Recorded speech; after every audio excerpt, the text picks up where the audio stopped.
Hey, everybody. Welcome to another episode, 95th episode. This is of Carmela's Wrestling Radio Relived.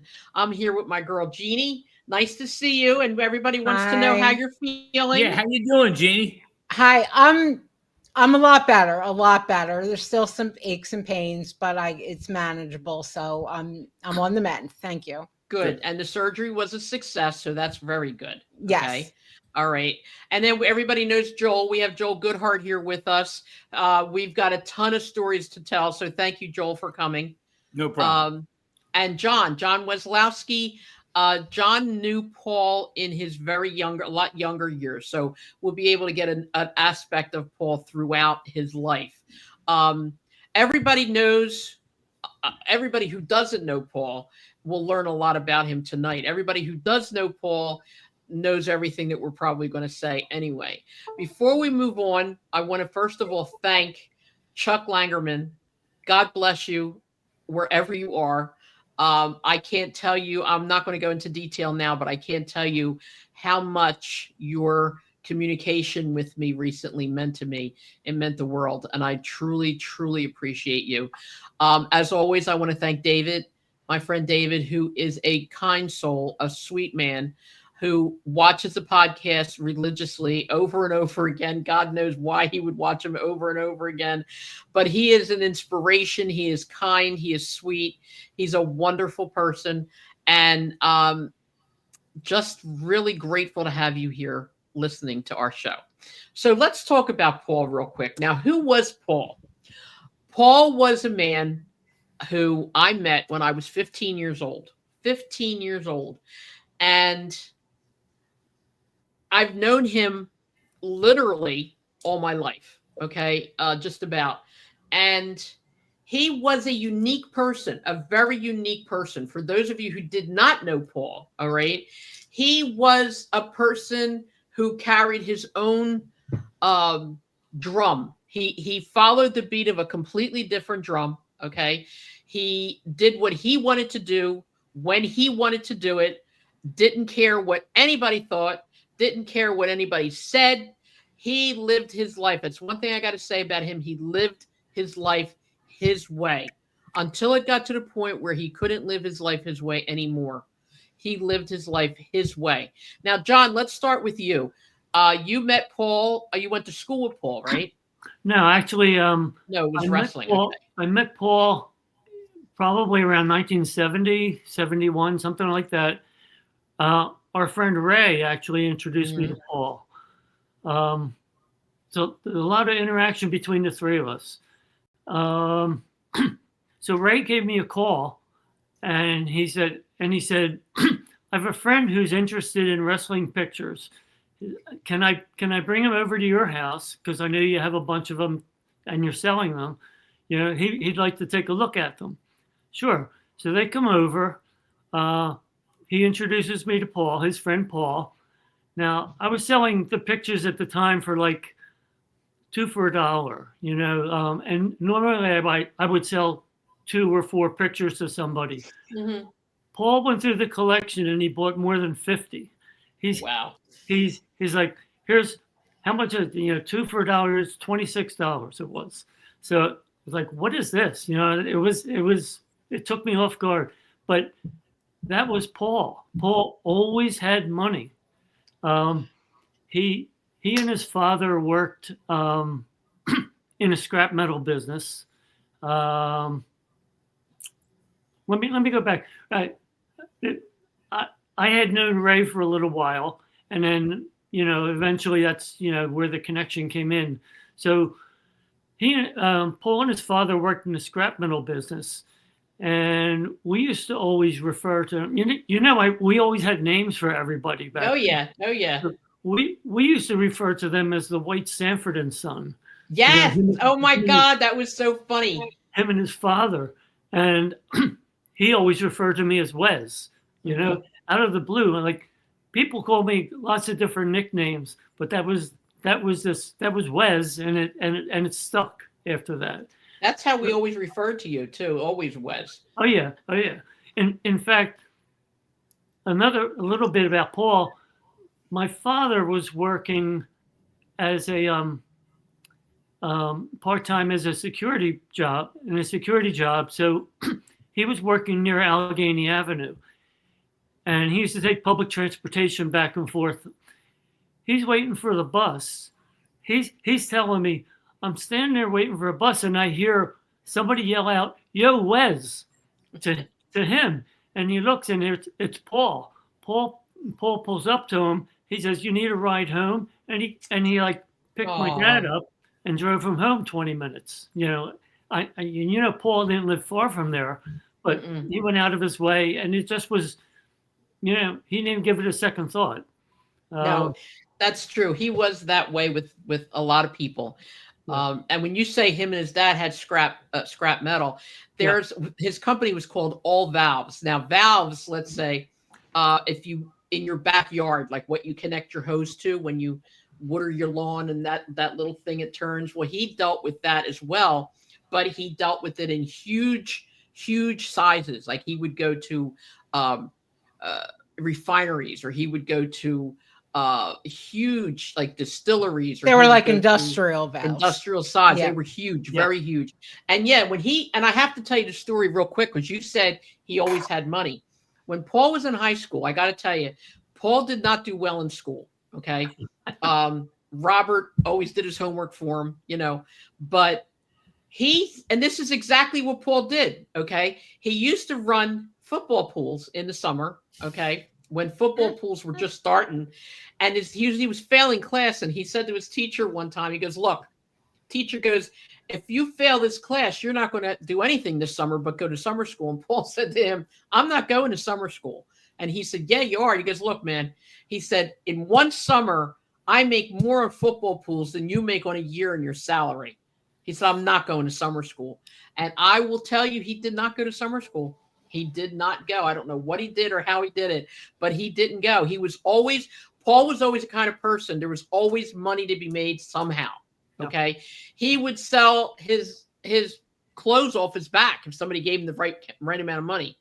Now, the one thing everybody pictures and remembers, hopefully, about Paul is he always was pulling his pants up like this.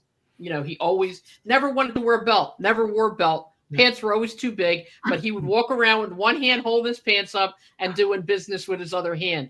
But anyway, I just wanted to throw that in there because you started talking about the valves, and that's what he loved. He loved doing that, and he made good money doing that. Oh yeah. I know they moved from the scrap metal into primarily the valves, and I remember the All Valves company name. But anyway, with the money. So he always had money. I'm saving my money trying to buy a beat up old car, for my first car. Mm-hmm. He's driving around in a brand new Chrysler New Yorker.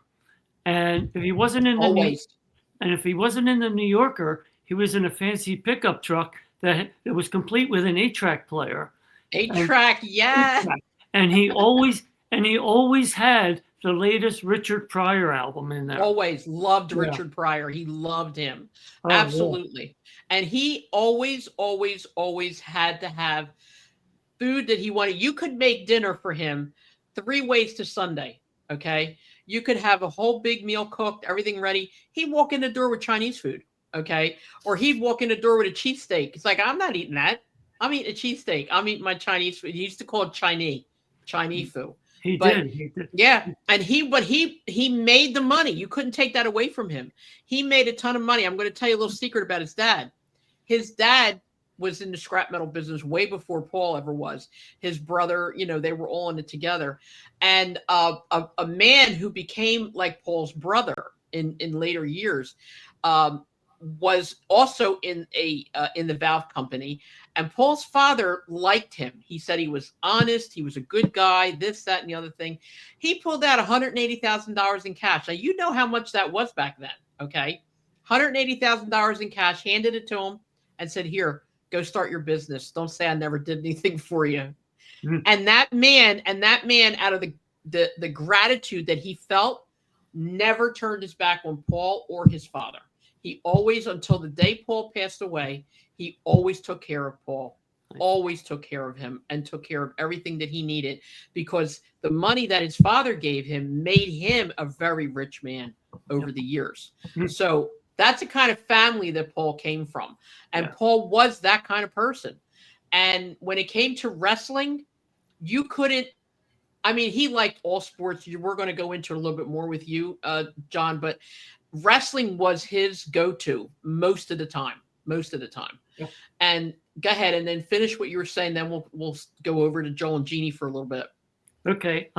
Since you brought up the Chinese food, he would always order his sweet and sour pork with no red stuff. He would tell the guy, and I'd always say to him, "It's not sweet and sour without the sauce." Yeah. And his reply was always the same. He would give me that crazy, stupid laugh of his. He would go, ah, da, da, da, da, da, da. And it was like, you just couldn't fight it. You know, you weren't gonna polish him up any, you know. No. He was just who he was. He did what he wanted to do when he wanted to do it. End of story. Yeah. And no matter what happened, you couldn't make him feel bad or guilty about anything either. Forget it. Okay. Like I said, up until recently, before he passed away, Paul was Paul's own man. He did whatever he wanted to do. And that was the end of that. I remember one time, every time we had company for holidays, Jeannie and Joel, you can comment on this too. Anytime we had company, he hated it. Anytime we had company, Christmas, Easter, Thanksgiving, anything, I'm going on a wrestling trip. He would leave us all and go on a wrestling trip. And one day he said, I'm going to Rochester. I said, why? You know, and they were his friends. So I'm like, we got people coming. I'm not going to be here. So he went up to Rochester, came back the next day. All right. And said, by the way, he said, I went to the wrong place. It wasn't Rochester, New York. It was Rochester someplace else. And he said he went to New York. He figured while he was there, he grabbed a couple hot dogs, bought himself something, spent the night, and then came back the next day. That was just him. He was just so carefree. He was so amazing. Anybody who didn't know him is really at a loss right now. But we're going to jump from you a little bit now to the wrestling, where we kind of got involved in wrestling. Paul was always into wrestling. He was very good friends with a man named Charles Hodgkinson. We called him Charlie from Canada. He lived in Canada, and he was crazy about wrestling. So that's how Paul started to make his contacts. He was friends with Charlie. Then he had all these friends, because you have to understand, Paul traveled throughout the entire country. He didn't care that he was married. He didn't care. He was doing what he was going to do. So he traveled across the whole country, and he always called it a new place. I want to go to a new place. He got to the point where he was so good that if you were in Wichita, Kansas, and you got lost, you call him up and say, hey, Paul, I'm on such and such a street. What do I do? He could tell you where to go from almost any place in the United States. That's how much he traveled. All right. One time he went to Texas, and he had left a big deal, as his father called him, big deal. And he called home to check on his father, because, you know, there were no cell phones back then. And his father said to him, you ass, he said, I can't believe you left. We're missing a big valve deal and blah, blah, blah. He goes, get home. So Paul before he went home, he hung up, went into the stadium, had a hot dog, bought a couple T-shirts, watched one match, made a connection, got in his truck, and drove back home. That is what he did. That's the kind of person he was. And I know a lot of people are probably going to say, well, you know, how could he do that? Like, who does that? Paul does that, or did that, you know, but in reality, like John, like you said, Paul would do anything in the world for you without question. He would. Okay. So then we were talking one night, we started talking, blah, blah, blah. And Joel at that time was our insurance salesman. We had met you, if I'm not mistaken, through a gentleman, I forgot his name. I think he used to work for another insurance company. No, Bruce Goldstein. He was a CPA. Okay. He was a CPA. Okay. And we met Joel, and we were doing insurance talking and all that stuff. And then one day we started talking wrestling. Okay. And I believe, if I'm not mistaken, all three of us sat down at the kitchen table and we're talking about how much we loved wrestling and all this other stuff. And then Paul was talking about, I have this friend in Memphis. We had been getting tapes left and right from Japan, from Memphis, from Canada, from the Mid-South, from all over the place, So go ahead, Joe. I'll let you pick it up if you want right there. Well, I'll tell you what happened. You skipped a beat, but I had got to introduce to you guys to this Bruce. And anyway, long story short, I'm sitting down at their home. We're talking insurance. We did insurance and investments. Talked insurance. That was their primary thing. And then Paul says to me, by the way, if you ever need tickets to any show at all, I don't care what the sporting event is, what show, Broadway, doesn't matter. I can get you front row. You may have to pay for it, but I'm connected up to Wazoo. Well, sure enough, that was the conversation. And I said, okay, at some point, I'll test them out. 3 weeks later, Paul calls me up and out of nowhere. And he says to me, do you like wrestling? And I said, yeah, I grew up with it as a kid. My father took me to the matches. I certainly wasn't the way Carmella had done it and the way Paul had done it. And he said, well, I'm going to the matches Saturday night. Do you want to come? Now, at that time, I was separated from my first wife. Okay? So here I had nothing to do on a Saturday night. So I said, sure, let's go to the matches. We go to the matches. We had front row seats. Okay? Don't ask me how he got them. I don't know. And he didn't charge me. We just went. We had a good time. I bought him a hot dog. The one thing with Paul, you mentioned Chinese food. I used to see him. He would go and get wonton soup, and then he would throw away the soup. He would just eat wontons. He threw away all the soup. Yeah, and he only ate the noodles. Yep. He would come back with 4 quarts of wonton, pour it all in the sink, and just eat the wontons. Yeah, okay. He did. Yeah. Yep. No but doubt that's about how it started with us going to the matches together. And, at that time, I didn't know that Carmella was into wrestling. Paul never told me. Paul just said, if you need tickets, I can get you tickets. And then, of course, one thing led to the other. And I had gone to Paul's house. At that time, I didn't know Carmella. And got introduced to Carmella. And we were sitting at the kitchen table. And all I could tell, whatever they had for dinner smelled so freaking good. Oh, my God. Anyway, when I'm sitting down, and here I am. I haven't had a home-cooked meal in God knows how long. And I'm thinking, what can I eat? Well, maybe Well, as it turns out, we find out the wrestling, and then I hear from Carmella her story, and Paul tells me his story, and we're just sitting there talking, and we talked all night, okay? And Paul would always walk out of the room, come back 10 minutes later. He either had a phone call, it was a business call, whatever it was, he would disappear. But Carmen and I were talking, and one thing led to the other, and I'm not sure if Carmella brought it up, if I brought it up, if Paul brought it up, but we said we got to do something. Okay, none of us were wrestlers. Carmella had been friends with them all, and somehow or another, the idea of the square circle came up. And I'm not even, like I said, I don't know who brought it up, and I can tell you stories about how it grew. But bottom line is, Paul was getting excited because here he was going to be part. He was known as silent partner Paul. All right, Paul liked to do all the behind the scenes. He didn't mind that Carmella and I were on the radio, or eventually went on the radio. But with all that Paul did for wrestling, Paul and Carmella never attended a single one of my shows ever. Oh, my God. He is never going to let this stop. Ever. I ran shows in Philly that are still talked about 35 years later, but they never attended a single show that I had, ever. Not one? Not one. Okay? Now, to be honest, I didn't. Wait a minute. I went to the May 3rd one. Yeah, well, then, but I said, I didn't call them up and say, by the way, I have a show, you coming? Okay, so that was my problem. But they never came to not a one. All right, let's get back to the tickets. There's a lot of people who talked about getting tickets from Paul. Paul knew, but there was a place in Philadelphia, I may still be there, called Diamond Row or Diamond Block. There was a diamond places where they sold diamonds, and there was a guy there who was a very close Jewelers Row. There you go. And he was a very good friend of Paul's, and he sold diamonds, beautiful diamonds. And he knew of a guy named Sherry. His name wasn't Sherry, his daughter, I guess, or his last name. Yeah, but Sherry's is still around in Center City. Okay, with Sherry's tickets, all right.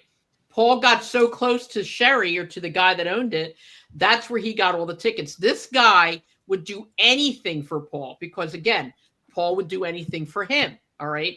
Paul got him so much business, okay? And Paul was the kind of person too that if he got you tickets and then you couldn't pay the full price, he would put the money in for you just so you didn't miss the show. All right. So he was a big ticket person. A lot of people commented on Facebook. A lot of people wrote on his obituary, that they went to matches with him, football games, baseball games, basketball games. He loved everything. He loved Dr. J so much that he got to know him too. Remember, John?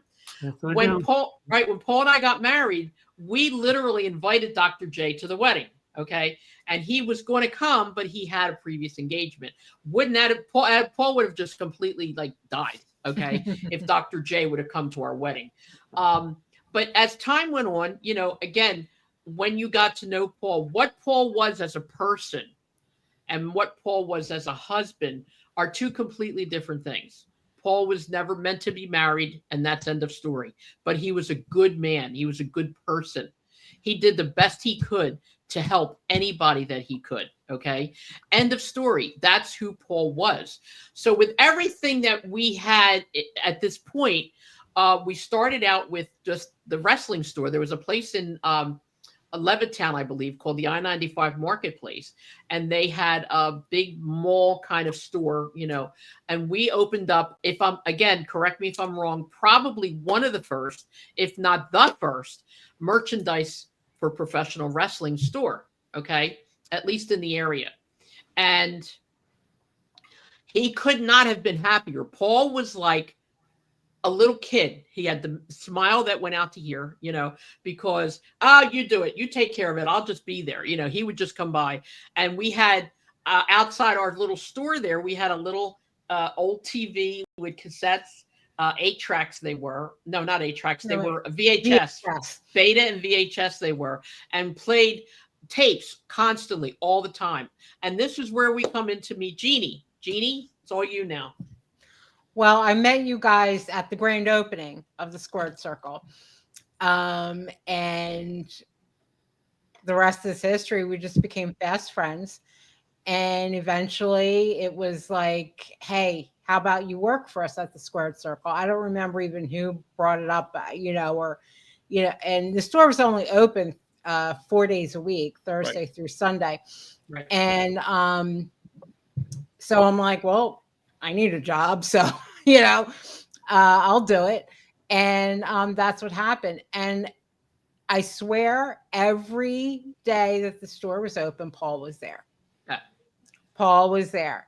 And a lot of the times he was bringing me wrestling figures, the dolls that blew, was when the WWF at the time started making the wrestling figures.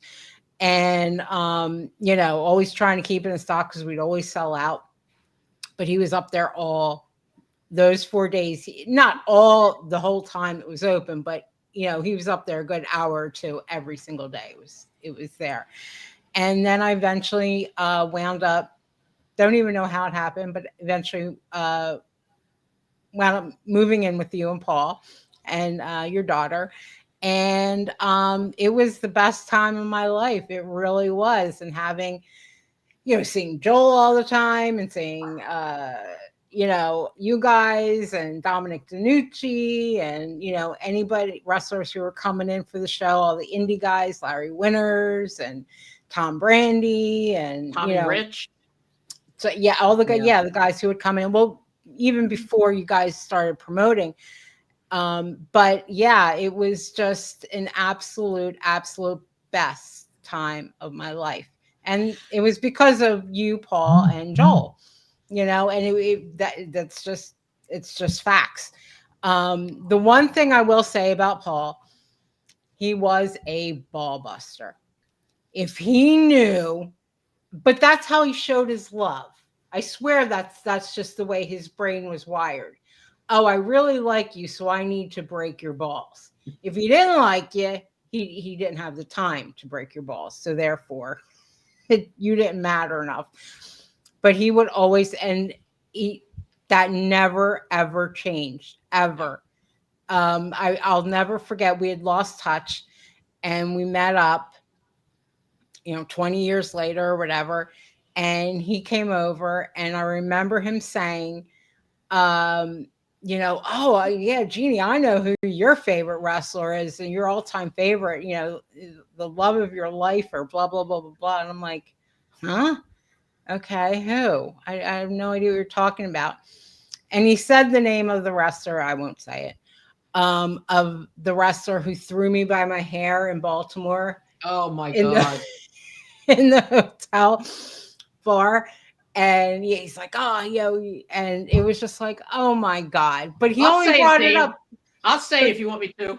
I don't care. He's a real ass. Yeah, he's a piece of shit. But yeah, it was just that. But that was Paul. If he had a way of, I had a crush on Robert Gibson. He wrote, "Oh, how do you stare him in the eye?" Because Robert had the lazy eye, and it was just like, oh my God, But he would do anything if he loved you. He would do anything for anybody. If he didn't like you, you were just dead to him. It didn't matter. It didn't matter. And that was that. But yeah, he was always, he was just always a good time. I have pictures, and with my surgery, I haven't been able to lift anything heavy yet. And I have to pull it out, but I know I have a picture. There was a party at your house, Carm, and I don't remember why, just people were over. And we went swimming in your pool in the back and all this stuff. And also, I have a picture of Paul like poking at me, and and I think it was Howard or Bob Elliott who was taking pictures, and I'm like, okay. And then Paul just picked me up and turned me upside down, and I have a picture of him holding me upside down. He was if he loved you and he had a good, he was just the best. He really was. He really was. Well, I'm going to talk real fast. But if he asked me one more time to scratch his back, because I had long nails at the time, oh dear Lord. That was a big thing with him. Even with the girls in the hospital and the nursing home, he always, But, and then there was this one time that we'll talk about this. It's like, I don't want to jump the gun, but we wound up going to Memphis. Joel, I'll let you elaborate on this a little bit. I just want to talk about one thing. There was a guy named Chet, God rest his soul, who was part of our fan club. And we went to Memphis, and Paul, I never saw him ever be a part of anything athletic, ever.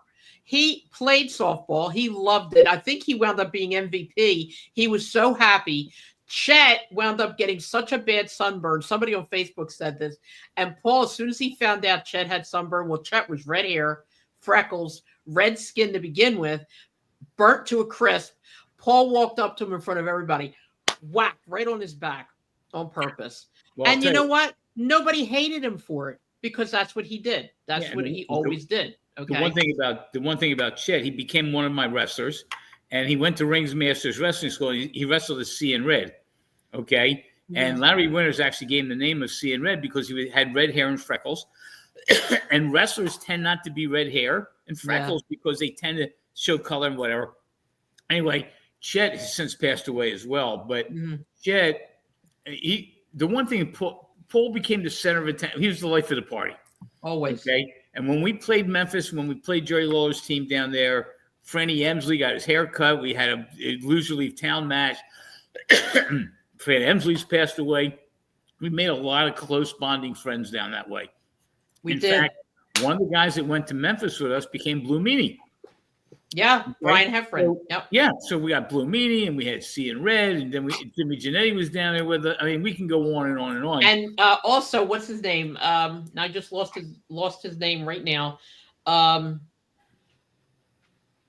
Jeff Jarrett. Yeah. He became a really good part of our group. He was a really good friend. Brian Travis, who I think has also passed away now too. It's such a shame. Yeah, Brian Travis passed away. But that's the thing. If you knew Paul, okay, the horrible things that he did just didn't make you angry. That's just who he was, And what his part that he played in our threesome was Joel was pretty much the upfront guy, the one who did the talking, made the appointments, blah, blah, blah, whatever. I was the background. I wrote everything. I did the radio show. I was the connection as far as putting everything together. But Paul didn't want to be a part of the public eye ever, but he had the connections. He got us all the information. He used to buy all the dirt sheets back then. He did everything, anything we needed or anything we needed to know, or people or whatever. He found out. He had a lot of wrestling connections. He had, I mean, even NWA, when we finally hooked up with the NWA, the wrestlers, Ric Flair, Ricky Steamboat, Magnum, they loved Paul. Paul was just Paul, no matter what. Never got dressed up to go anywhere, okay? Always dirty old jeans and a t-shirt, never bothered. But he always came up with the money.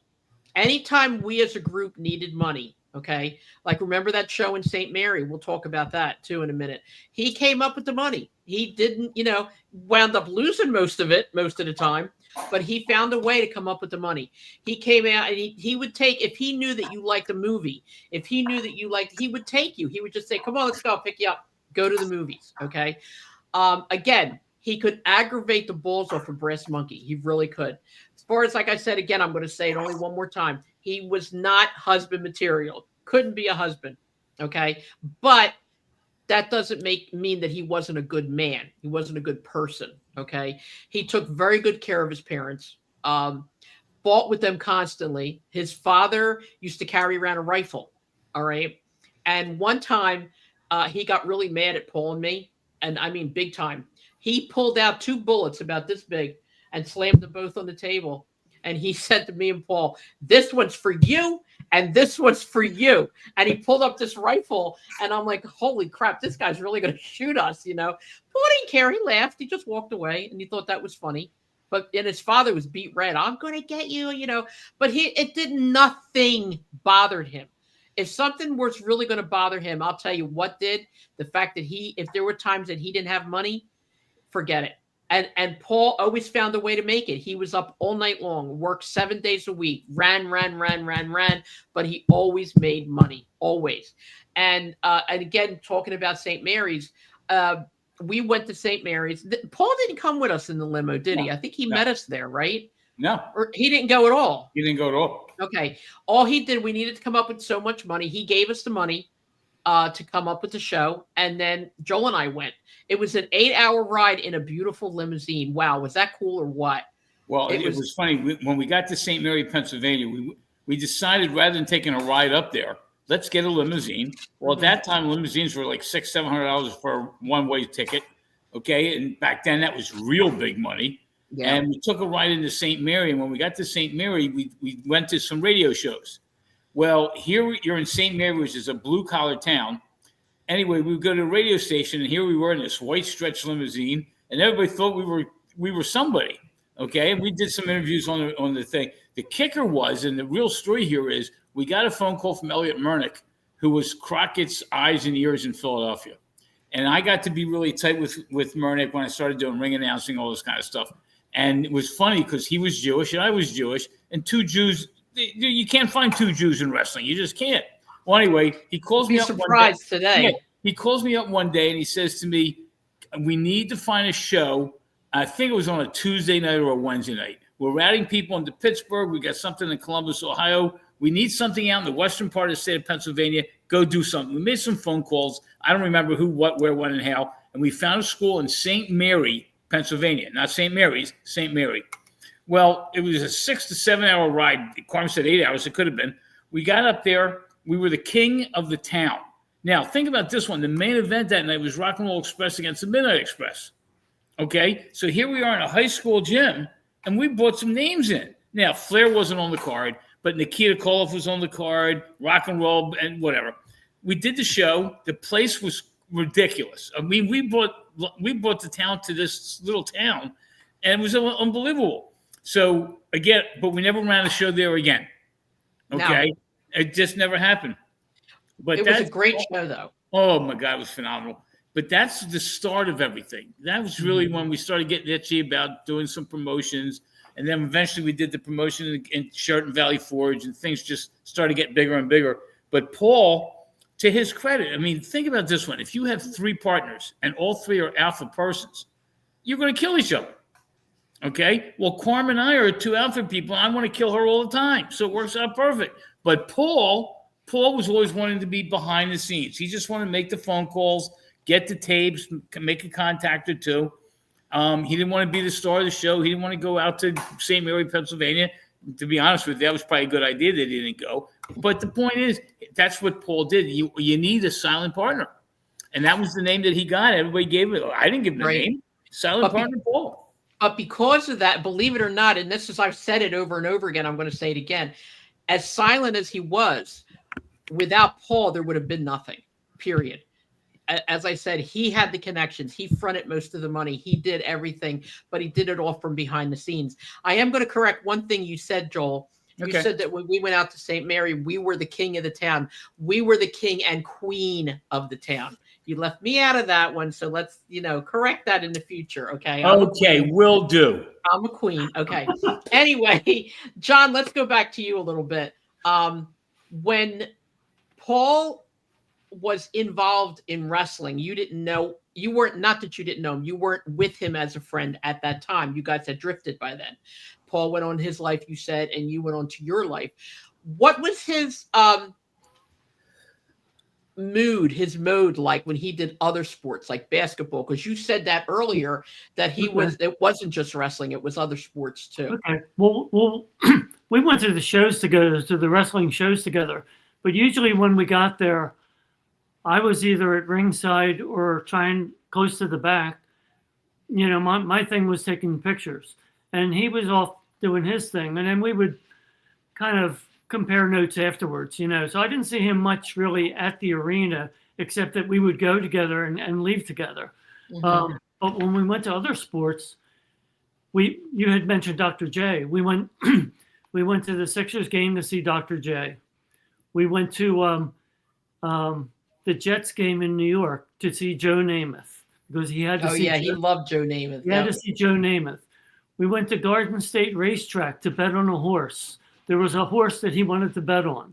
Come on, yo, Wes, what are you doing? Come on, take a drive with me. I was always riding shotgun. So we went to Garden State Racetrack to see him bet on a horse. We went to the Latin Casino to the back of the Latin Casino to see if we could get a glimpse of Sinatra or Dean Martin coming out after their show was over. It was just such an assortment of things, We went on so many drives, different places, but nothing was better than we went on an 18-day cross-country trip in a van. Oh, yeah. In a van. Could you imagine that in a van? And it's a real test, to be that close to somebody all day, every day for a month. But wait a minute, not just somebody, Paul. To be that close to Paul. Yeah, Paul was, he gave you a run for your money all the time. So he was terrible at asking for directions.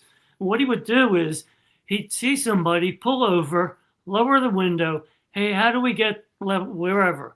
The guy would get into detailed directions. You do this, you do this. All right, thanks. Roll the window up, take off, and then he'd turn and look at me and say, "Did you get that?" What did he say? He never paid attention to the guy. Nope, never paid attention to anything. Nope, he never did. Sometimes I don't know how he made it through life. He didn't pay attention to anything. And he was great. But understand something, most of this time, now we weren't married when you were doing this, but understand something, while he lived his life and while he went and did what he wanted to do and did this and did that, he had a family at home, okay? And he was just Paul, no matter what. He was Paul. He did what he wanted to do as long as everybody was healthy and okay. It's like when I got hit in the head with the bottle, I said to him, what happened? I said, I got hit in the head. What'd you do that for? I don't know why I did that. I had nothing better to do. So I decided to get myself hit in the head with a bottle. He said, well, where were you? I said, at the ringside. Why? Why were you there? Because everybody was there. Okay. Well, what did you do to get hit in the head? I mean, he just couldn't fathom that it happened. It just happened. It wasn't something that you did. Okay. He always had a solution. Well, if you didn't go to the ring, you wouldn't have got hit with the bottle. Okay. That's great. But was he like that with you guys too? John? Yeah, he did what he wanted to do. He was a one of a kind person. He just, as you said, he marched to the beat of his own drummer. You know, Always. if six people wanted to do one thing and he wanted to do something else, he would just go do what he wanted. Right. Yep. One of the funny things when we were going here and there, he had a series of wild goose chases, I'll call them, that he would say, "Come on, we're going to go do this." Okay, so we go. Come on, we're going to go to Ohio to see Abdullah the Butcher. We get there, we wind up seeing George Steele. He goes, "Come on, we're going to go." They got the closed circuit of Muhammad Ali against George Foreman. It's at the Midway Theater at K&A. Mhm. Okay, let's go. So we go to Kensington and Allegheny. We get to the theater. You know what they're showing at the theater?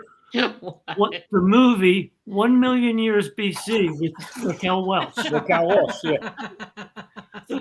Where's Oh my Ali? You know? God. Oh my God, that's funny. He did that so much. I told you when he went to New York, he went to the wrong Rochester, but he turned it into a trip. He turned it into something that he wanted to do. Yeah, well, the Rochester was Rochester, Minnesota. Okay, that's where he was supposed to go. Yeah. But he went to Rochester, New York in the same Right. token. I'm going to talk real quick about somebody that 3 out of 4 of you guys can really relate to and who was supposed to be here tonight but couldn't make it. Our dear friend named Rich Fittingoff. Okay. Now, you have to understand the same time we met Jeannie, we met Rich. Rich had, at the time, he still does, but I mean, one of his sons, God bless him, has passed away, but he had 2 boys, and he was married to a beautiful lady named Sandy, and they were also Jewish, okay? Very, very, very, very nice people. Met them the same time we met Jeannie at the grand opening, and automatically, Rich was part of the family, period. End of story. His whole family was. We had some of the best times that you would ever want in your life to know, okay? One time, but Paul used to always torture Rich all the time. Like Paul had this thing, like you said, where he would jab you like all over the place with his hands, you know, and he would do that to Rich constantly. And Rich would yell and scream because, you know, Rich would whine and cry and Paul would be like, "Stop being a baby," you know, and he'd yell at him. One time we were, I don't know if you were there, Joel, for this. We were all, you know, him and Rich were playing around and we had this big thing called a pit at the time where it had each individual seat. You made it into all kinds of different things. Well, the It bottom was a of it, sectional couch. yeah, but sectional. yeah, The yeah. bottom of it was just netting. There was no, it wasn't detrimentally sound. You know what I mean? He picked up this thing and put it on Rich's head, and his head went right through the mesh, and he scratched it here. He was bleeding a little bit. Oh my God, that's all he did was cry. Oh my God, I'm hurt. Paul was dying. He was dying. He goes, "Ain't nothing wrong with you. Stop being a baby. Get up," you know. And that went on for years and years and years. Okay. I'm sorry. The hospital's calling me, so I just need to go on Go mute ahead. for a minute. I'll take you off the air for a second, honey. Hopefully it's good news. Let's take Jeannie off for a minute. Okay, so anyway, he would do this constantly, and Rich and his wife and his boys were at our house constantly, and we were at theirs. And I know Rich would have loved to have been here. You know, he had other things that he had to do because we had to change the day. But anybody who met Paul was seriously never the same person. Okay. He was you can't even say a force to be reckoned with. I think I have seen Paul super, super angry maybe twice in all the years that I've known him. Now, me, on the other hand, I was super, super angry at Paul multiple times, but I think I've only seen him really angry like 2 times. But he always was there for everybody, no matter what it was. If he had $1 left in his pocket and it was the only dollar he had and you needed it, he didn't never ask you what the reason was. He would give you that money, period. Okay. That's the kind of person he was. He loved wrestling so much. You know, he never thought anything of inviting. One time we had 30 wrestlers over my house for dinner. I don't even remember what their names were. there was so many people there.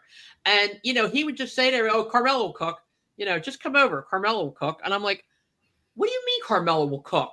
Like, where are you getting this from? You'll cook. You like to cook. And he would call me all the bad Italian names that I didn't like. Like, you're a Dago. You like to cook, you know. And I would get so mad at him because what are you going to call a Polish person, really? There's not a whole lot you can call them, you know. But there's a lot of names you can call other nationalities and races and stuff like that. But he always would call me something.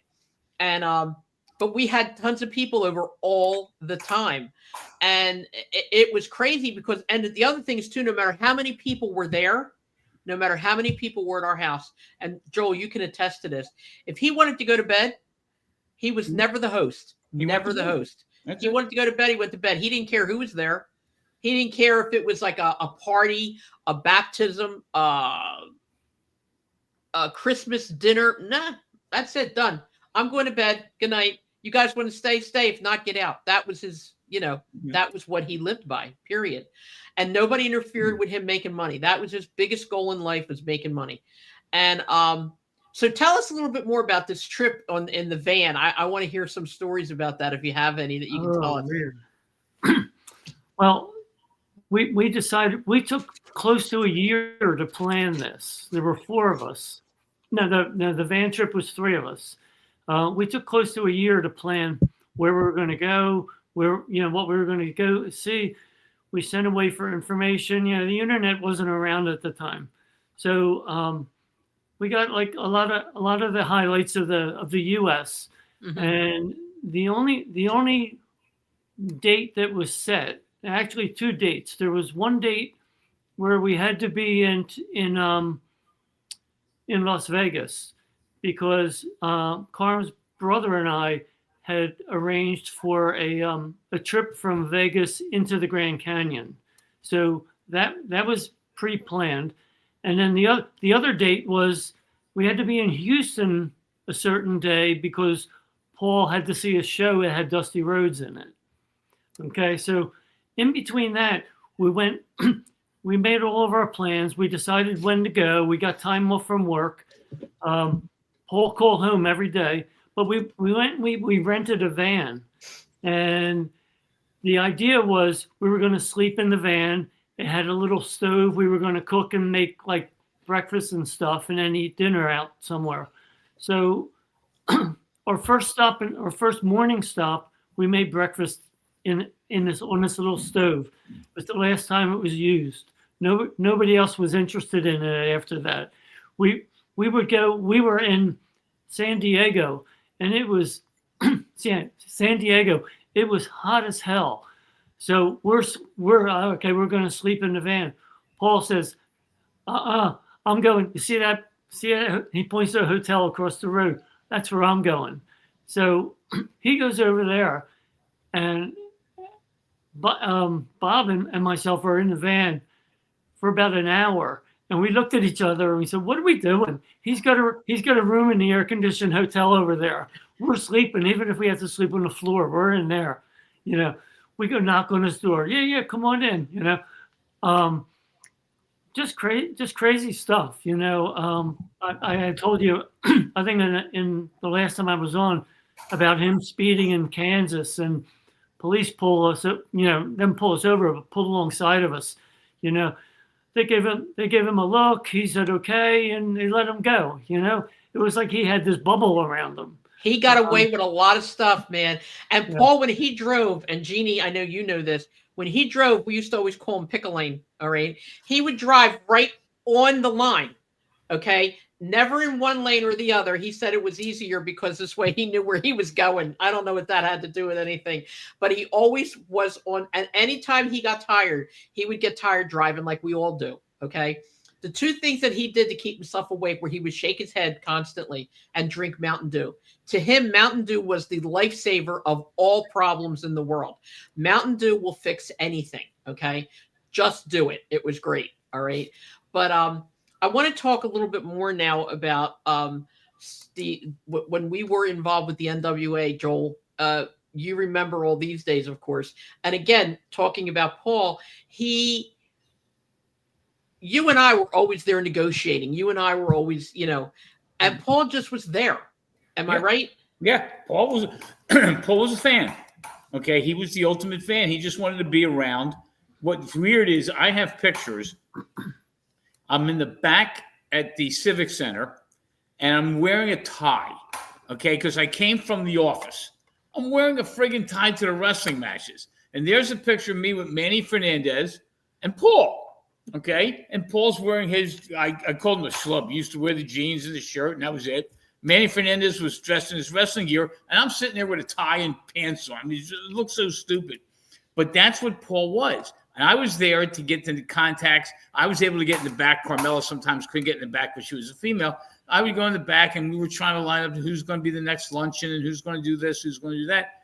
Paul didn't want to do any of that. He just wanted to sit and watch the matches or talk to whoever. So he got friendly with all of them. I always looked at it as a business.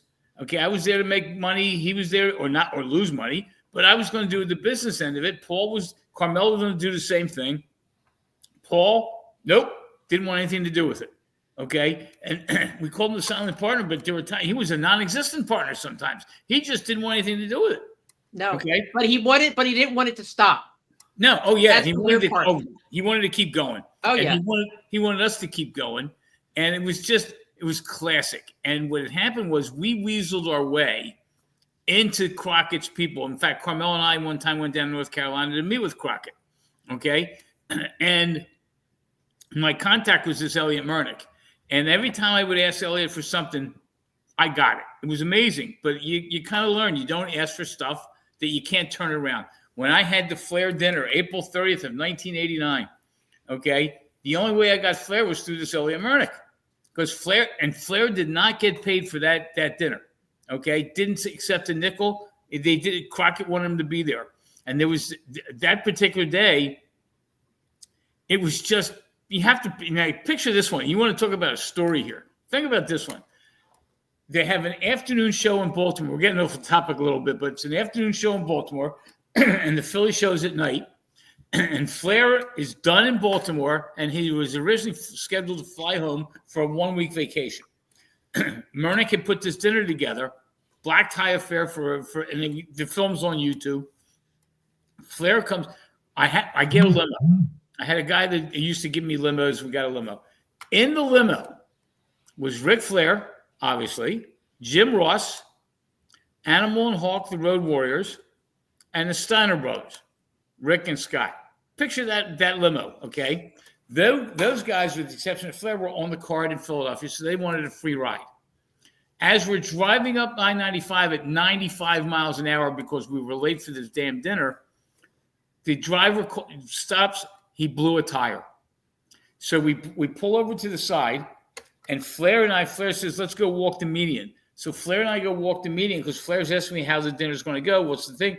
Well, everybody's blowing the horn. Nobody knows who the hell I am. They're all blowing at Flair. So we get all this done. I turn around, and there's the car on a lift to get the tire changed. But it wasn't a lift. It was Scott Steiner raised the car. Okay? Scott Steiner is holding the car up as they're changing the tire. Oh my God. All right? I mean, there's it's in my book. I have the story in there. It's unbelievable. They put it down, and then we get there, and we finally get to the dinner, and we obviously got it off. He went to the airport, and that night, think about this main event at the Philadelphia Civic Center. The main event for that night was Ricky Steamboat against the Iron Sheik. Now, you want to talk about a shit garbage match.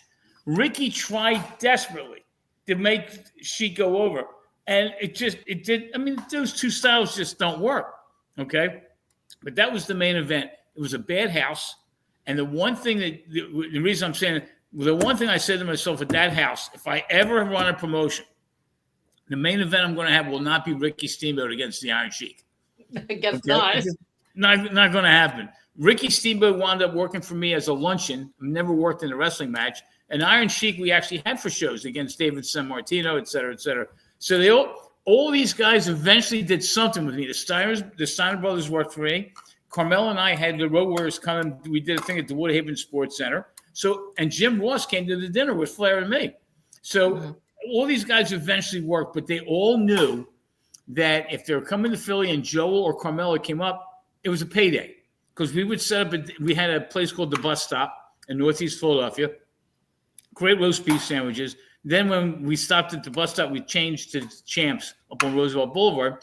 But we used to have a dinner. We had a luncheon with Abdul the Butcher. And Abby was God-fearing. He goes to church, believe it or not. But then he would come. He came to the luncheon in a suit and tie. Okay? And I couldn't get Paul to come to these damn luncheons. He would go to Ohio to see Abdul the Butcher, but here he is on the boulevard and he wouldn't come. Okay, that's the tie-in. It's just amazing. It's just the way he was. Speaking of the Iron Sheik, you remember when he came? He was one of the wrestlers that came to the house and stayed overnight. He stayed with you instead of with us. He stayed with me, and here I am, a Jewish guy in a Jewish neighborhood. And we got an Iron Sheik, and all he wanted to do was eat grapefruits. Well, didn't he come back the next day complaining that all you had in your fridge was an orange? Yeah, I think it was something like that. He wouldn't eat orange. He wanted grapefruit. He stayed with me for 2 weeks. Well, what happened was I got very angry because some of the wrestlers that were there wanted to smoke pot. Tommy Rich, David Sammartino, and I was like, there's no way. You're not doing that in my house. I said, what are you, out of your mind? That's not happening. Paul, of course, is like, leave him alone. Let him go out in the backyard. I'm like, no, that's not happening here. Let him go. They'll be all right. Let him go in the backyard. I said, no. And we got into an argument, of course, because he took their side. They're smoking pot, which was illegal, but I was wrong because I told him he had to go away, like far away if you wanted to do that, nowhere near my house. So then the next day, these guys that were at my house had eaten dinner, breakfast. You know, I cooked eggs, I did this, I did that. And then she comes in, he says, what you guys ate? Like with his little accent. He goes, oh, Joel had what's an orange? He said, I'm not staying with him anymore. So then we made him eat, of course, as well. Yeah. But it was great. And like I said, you know, Paul, and then when we went to the radio show in WDVT, when we were down at 2nd and South, we had our radio station was set up in such a way that it had a big, almost like a bay window, and you could look outside, and the fans used to come and stand outside.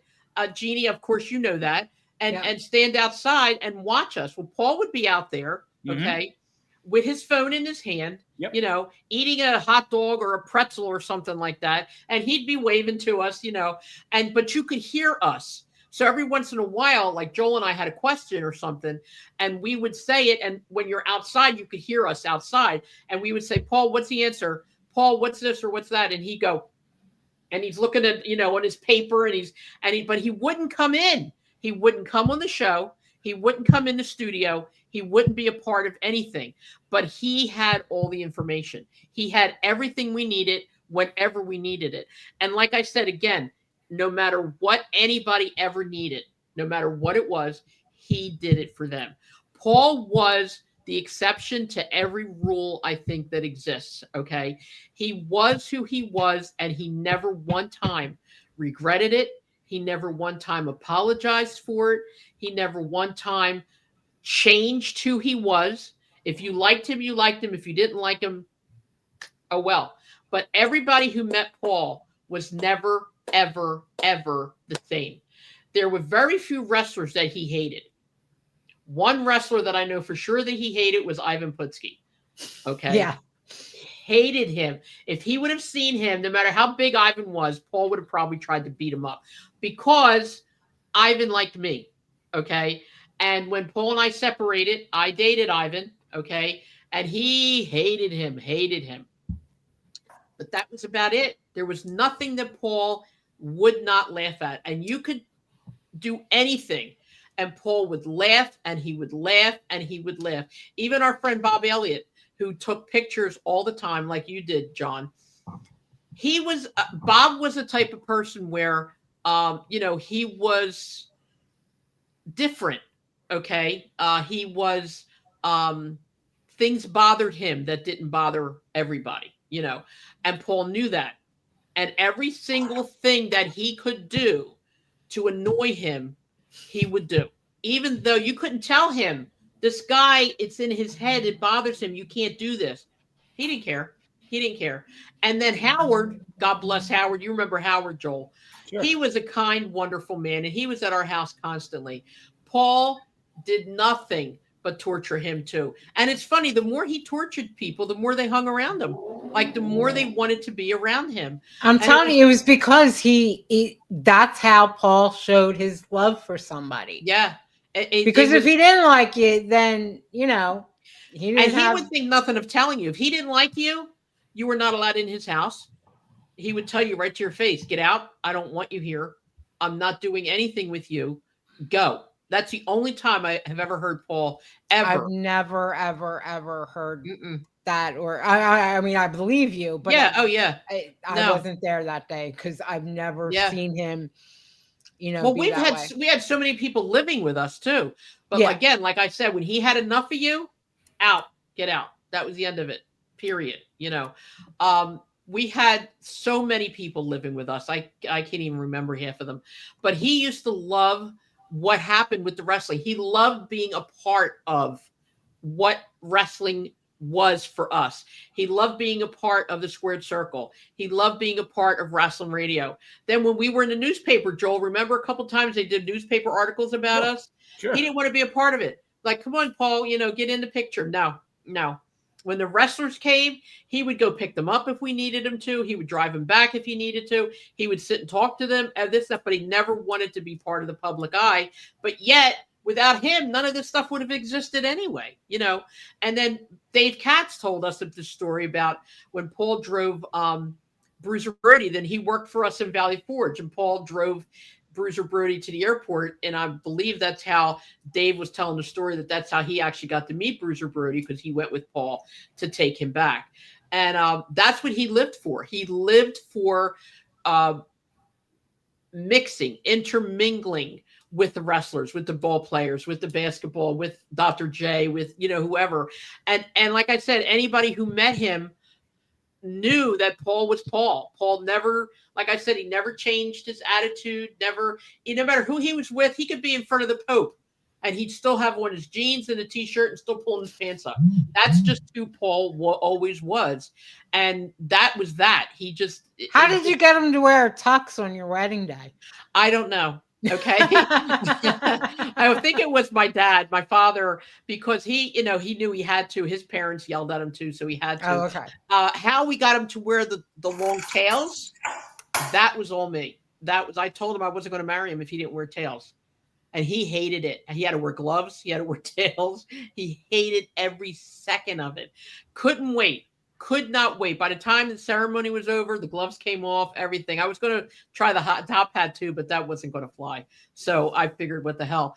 But he didn't want to dance. He didn't want to do anything. He wanted to get married. Clearly didn't stay married, but he didn't want to be any part of the spotlight whatsoever. We even had a gangster sing for us, sing Mama. I saved a place at the table for my mom because she wasn't there. She was passed away already. And we knew, and Paul and my family, Paul's family and my family knew a lot of people from way back in the day. And we had a man whose name I'm not going to mention sang for my mother. He sang the song Mama by Connie Francis. And, that was what we did. We had a couple of them in our guest list, but Paul was the guy. Paul, he knew everybody. He got the connections. He could schmooze your clothes off your body. That he could do. And he was always telling you how he made his money, and that was what it was all about. And it's funny because I even have one of the ladies at my job says to me, Paul used to always say, if it don't make me any money, I don't want to hear it. If it's not about money, I don't want to hear it. I don't want to know, period. And that's the truth. It was just that way. And she says that to me at work every morning. It's like, hi, how you doing? She goes, I can't call it. If it ain't about any money, I don't want to know. I don't want to hear it. But for those of you who don't know Paul, for those of you who never met Paul, I will tell you this, you are at a loss, seriously, okay? Again, he could aggravate anybody. He could aggravate you to the point where you wanted to stab him. I know for a fact, okay? You don't even know. You don't even know the stuff he did. But he got away with being who he was. He got away with being Paul who did what he wanted to do, when he wanted to do it, how he wanted to do it. Never, never did he care what anybody thought of him. Never did he care what he looked like. He never did he care what anybody did or didn't like about him. He didn't care. He wanted to live his own life from the time he was a kid in school, telling the teachers how he made more money than they could in a year. How would you like to be a teacher hearing your young student say to you, I make more in a summer in football pools than you make in a year? But it was true. It was very true. And Paul was not really a liar. He pretty much told you like it was. He was never went to church, although he would tell you if you were doing something wrong, God could see that, And I'd be like, Paul, he could see you too. I don't do nothing wrong. I never do anything wrong, But again, if you had met him, if any of you had met him, you would be sitting here today saying exactly the same thing we're saying, because to have met him is to have never been the same person again. I mean, for somebody who can tell you literally almost any state in this country where the directions were that you had to go, when he wound up in the nursing home, even that, he had a bilateral leg amputation. He had stage 4 kidney disease, and never once, okay, did he give up. He never gave up. When he was in the nursing home, like Jeannie said, his big thing was scratch my back. Even the girls wrote on his obituary, they called him all kinds of names because he would make them scratch his back, and they did it. Okay. And then, he didn't have any money left after all that. That broke his heart too, because you know how it is when you go into a nursing home, Social Security takes all your money and everything. But he used to get this little stipend every month. And every time he got his little money, he would have order pizza and food, and all the girls would come in and he would feed them. He would feed the nurses. Yeah, the nurses. Yeah. And that's why they loved him so much. Up until the very end, they loved him dearly, and he was well taken care of by the nurses. And it just never stopped. It never stopped. And he always found a way, and you both can correct me, or all three of you, he always found a way to get somebody else to do something for him. Yeah. I don't want to do it. Jeannie, come here. Jeannie, do this. Joel, do this. Can you do this? I don't want to do it. Yeah. And he did it, and he got away with it. He really did. So, we could go on for hours here. Okay. What I'm going to do in closing is I'm going to go by each one of you, if you don't mind. And I'd like you to give me a closing story, a closing comment, a closing statement on your thoughts about knowing Paul. And, God bless him. It's already almost 20 days that he's gone, and the world is different. The light is a lot dimmer now that he's not around. And that's the truth. Okay. John, you want to go first? Okay. So we went to tons of wrestling shows. We went to all kinds of sporting events. We went to concerts. We saw Diana Ross. We saw Earth, Wind, and Fire. We saw Don Rickles together. We saw Smokey Robinson. We had such a great time. Those are memories that those times and those adventures and memories will always live. We drifted apart after a time, and as so often happens in life, but those memories and all that stuff that just will always be there. We had some of the best times of our life. And we're recording this the day before Thanksgiving. So, it's something that we can all be thankful for, having been able to cross paths with Paul, to have him as part of our life and vice versa. And, most of the time when you think of Paul, you just develop a smile, because it was just about the good times and the laughs. So, I hope we kind of brought some of that back to life. Thank you, John, very much. That was beautiful. I appreciate that. Joel, you want to take it next? Yeah. There was some frustrating things with Paul. And one of them was Paul's Paul. Okay. I had not seen Paul, it's got to be 10 years, whatever it is, But as we were approaching the big show that we had on May 3rd, I said to Carmella, I want Paul to be at the show. And Carmella did go and speak to him or whatever it was. And she came back to me and said, Paul's not coming. He doesn't want to come. It frustrated the hell out of me that here we were going to have the one and done. We were going to have this big show. Carmella was going to be in attendance. Jeannie was there. Obviously, it was my show. I wanted him to be there because he was always the silent partner. And if he was there, I would have introduced him from the ring. No question about it. And it just frustrated me because he didn't want to be there. There was no begging him. I hadn't talked to him in 10 years, so he certainly didn't do it. He wouldn't do it for me one way or the other. He didn't even do it for Carmella. Okay? And a lot of the people are there. Now, we just happen to have, and you think about this, we had Stan the fan who just passed away. God bless him. He was at our show May 3rd, and he attended, unlike Carmella and Paul, he attended every one of my TWA shows. Every one, okay? The Civic Center shows. It wasn't the small house shows, the Civic Center shows. Another fellow that was there was George Tahinos, okay? George, the last thing I had communication with George, I sent George money, $950 to buy pictures, okay? And George came to, again, another one who came to every one of my shows. And George would call up, and Dr. Mike Lano, who did photos for Japan, and they all came to all my shows. Paul, I couldn't get him to come to anything, okay? And here he was, literally in the last year of his life, as it turns out. God knows what I'm going to be. And this was an opportunity for the three of us to get together one last hurrah, and he couldn't get him to do it. And I never called him. And I tried to get Carmella, and he barely would talk to Carmella, okay? But it was always frustrating. I couldn't get him to do anything he didn't want to do, period. Okay? Nobody could. That was just Paul. And I respected his wishes. Nobody could. And the thing is, with that, I don't think he wanted people to see him the way he was. Guess what?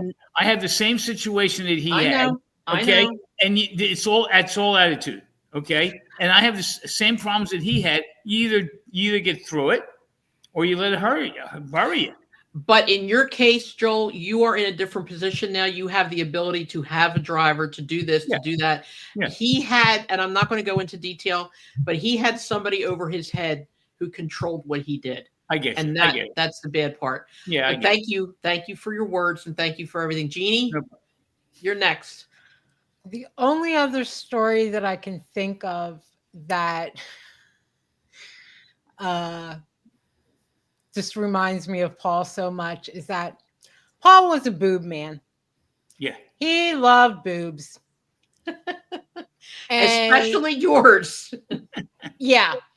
And he always, show me your boobs. Show me your boobs. Sure. No, Paul. No, Paul. No, Paul. Okay, I'm going to scratch my back. So it was like out of the two. All right, I'll scratch your back. But it was his thing. And yeah, he I think the last time when we went and saw him in the nursing home, he said something like, so when are you showing me your boobs? Yeah. When are you showing me your boobs? And he's like, it's my dying wish. And I'm like, well, then I'm not going to show them to you. And then you die. Like, no, I'm not. Exactly. You're never going to die. I'm not doing it. I'm not doing it. But he was just, that was Paul. As we say, that was Paul. There's a girl that I work with. Paul used to always call her by the wrong name. He always called her Brittany. And I made the mistake of telling him that she was very well endowed. Every time he would call me at the office, every time, Brittany there? He wouldn't even talk to me. Brittany there? I'm like, why? Ask her if I could see her boobs, like all the time. He never stopped. She used to die laughing, and she never met him, and she fell in love with him and used to die laughing all the time. Paul was definitely a character. Okay. Yeah. Again, Paul and I were married for 7 years, but we knew each other from when I was 15. And again, this podcast is about a tribute to a kind man who touched a million lives. This is not about a man that I was married to. That's a whole different story. It's a whole different part of life, something that doesn't need to be discussed. What needs to be discussed is what he did for everybody, and what he did for the wrestling world, and what he did for Joel Goodhart, myself, Jeannie, anybody who liked wrestling, what he did for the people who liked sports, what he did. There's nothing in the world that this man would not have done for anybody. Okay. He was integral in everything that had to do with who we became.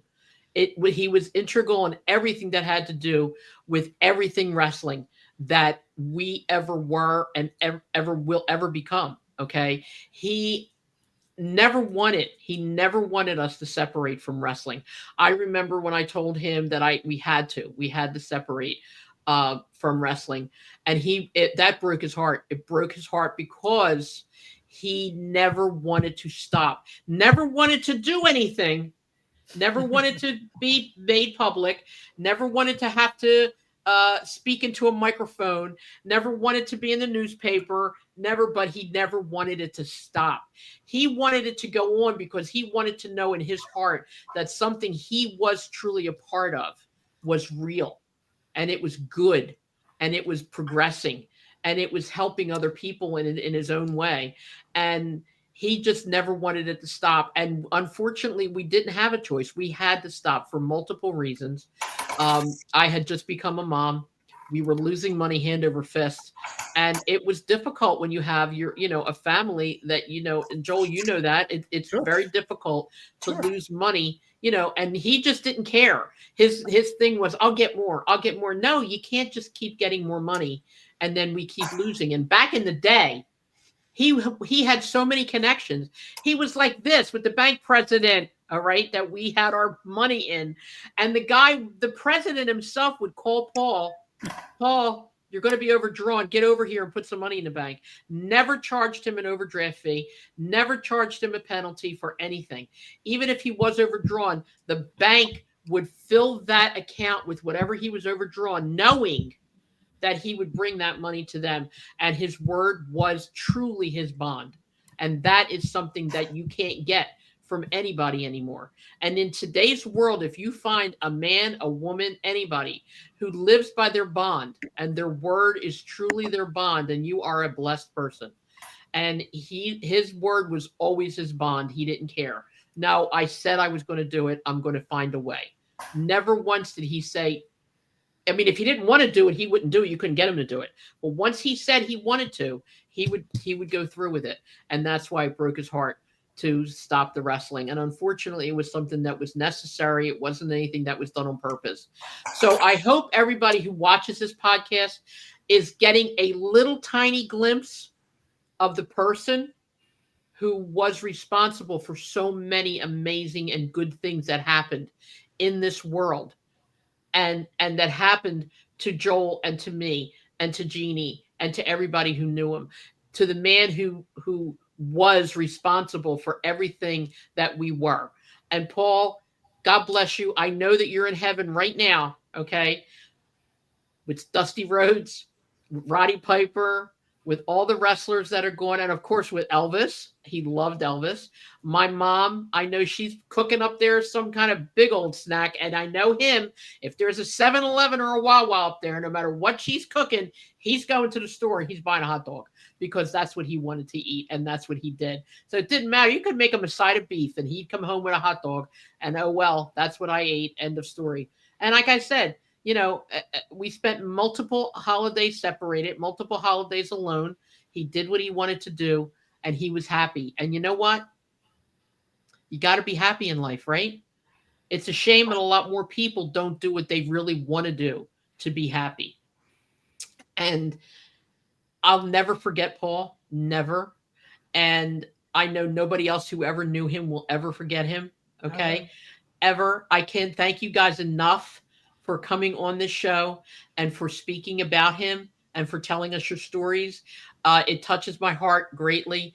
And it's a shame we didn't do this when he was alive, because I think he would have wanted to see it. And he would have pointed out all the things that he thought were wrong. That didn't happen. That ain't true, because his vocabulary was so well spoken, that ain't nothing. That's the way he would talk. And every time he'd answer the phone, it was, yeah. It was never hello, how are you? Yeah, who is it? And you know what? These are things that are priceless. These are things that you can never forget. And God bless Paul. God bless you wherever you are. And I know you're in heaven. But now everybody up there is going to be laughing. And everybody up there is going to be saying, where the heck did you come from? And he's going to make a whole nother plane happy. Again, thank you, everybody. You guys have made a wonderful contribution. Thank you for your heartfelt words and wishes. And if anybody wants to say anything else, you're welcome before we close out. Okay. Thank you. And we'll talk to you soon. I'm going to drop this tonight, so hopefully everybody will get to see it. Good. Thank Happy you again. Thanksgiving. Happy Thanksgiving. Happy Take care. Same to Thanksgiving you. to all of you. Oh, and by the way, Jeannie, none of my Yes. business, but if the phone call was not a bad phone call, can we know if everything's all right? Oh yeah, it was just Oh. the stupid survey thing. How was your, Oh. procedure? How did it go? How did the nurses That's treat right. you? Yeah, How it made me a little nervous, so I'm grateful Yeah, that it sorry. was just that. Yeah. No, thank God you're okay too. Tomorrow's the Yeah. day for Thanksgiving. That's true. Yes. I'm grateful for so many things. Grateful for everybody. And thank you. And we're going to say goodnight. Joel, I think, already signed off, so we're out. Okay, take care. Love you Good all. night. Bye-bye. Love you. Bye. Bye-bye.